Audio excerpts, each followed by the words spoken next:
All right, good morning. We're out here doing a group clinic at the beautiful Regatta Bay Golf and Yacht Club. We're out here on the north end of our driving range where we have our golf academy.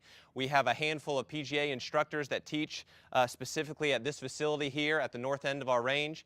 We have certified club fitters with Callaway and Titleist, but what we also have that separates us from any other facility in the area is our TrackMan technology and the beautiful Cover Shots canopy. So you get a hot day like today, you can come out, work on your game with one of our certified instructors. And I'm here today going to give a tip to these folks back here and use some of the TrackMan technology to better their game, and hopefully you will find this tip at home useful for your game, and encourage you to come out here and see one of our instructors here at Regatta Bay. So we're out here today showing exactly what the TrackMan technology can do. We see it every day on the PGA Tour, week in, week out.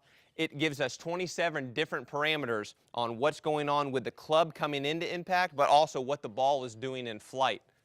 So to really simplify things for the golfers that come see us, I pick out just a few of those parameters that I have folks work on to help better their game. Two of the most important things that I teach, and this is when I'm talking to any player of any level, whether it's one of the best players in the world or whether it's a total beginner. After you hit a shot, I want you to ask yourself two questions. Where did the ball start, and then what did it do in the air? With that information, we're able to use the technology like TrackMan to help you better your game, and this is how we do it. So the first question is, where did the ball start? TrackMan is going to tell us where the ball started by face angle. Face angle is going to be what that club is actually doing at impact. Was it open to the right, causing that ball to start to the right, or was it closed to the left, making that ball start to the left? So that's our first question. The second question is, what did the ball do in the air? What the ball did in the air is going to be a result mostly of the spin created by club path. So you have the club path. Is that club coming in to out and putting a draw spin on the ball, causing that ball to move right to left for a right-handed golfer? Or are we coming more across it, which we would see a negative club path for a right-handed golfer, causing that ball to go left or right? So with those two questions, you now have a recipe to help fix your game.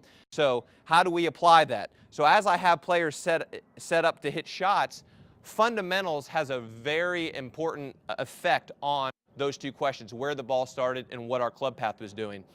So what I'll do is I'll have a player take a tee and put it right and directly a few feet in front of his target line, and I'll have them work on what I call face awareness. Face awareness is going to affect that number we're seeing on TrackMan of face angle. If I'm lining up a shot here and I want this ball to end up at this tee, but I want to work on a player working on their face angle, their face awareness, I want them to give me an open or a positive face angle number on TrackMan. They're going to then start the ball right at this tee every time. If they can start the ball right at that tee every time, now they've eliminated one side of the golf course, and that's really important for a golfer. So as I go ahead and hit one here, my goal here is, and I'm telling the player, is I'm going to set up right at that tee in direct line, and then when I come into impact, I'm going to feel like that face is a little bit open because I want to have good face awareness and I want to start that ball a little right of my target. So that ball started about 10 yards right, and it had a little draw. So the first question, where did that ball start? It started right because I made sure that my face was open through impact. So the more you do this drill and go back and forth between trying to go right and try to go left, next thing you know, you have tremendous face awareness and you're able to start that golf ball where you want. Beyond that, now leads us to the second question. What is that ball doing in the air? Is it drawing too much? Is it curving too much? So the best way to affect how that ball is curving in club path, that club path number that we're getting on TrackMan, is to change our fundamentals and setup. If we're seeing a little bit too much left to right curvature, which I see with a lot of amateurs that come see me, a lot of the times they have their hips open, they got the ball way up in their stance. All of those things are going to cause you to catch this ball late in the swing arc and swinging left across it, which is going to part of the club path that's going to be a more negative number. So as we get on here, and I have students get on TrackMan, I'm looking at those two things. I'm looking at face angle, and then I'm looking at club path. So once I have this player work on face awareness with this tee drill, I then am going to tinker with his fundamentals and his setup, maybe moving his ball position back, maybe getting his hips further right.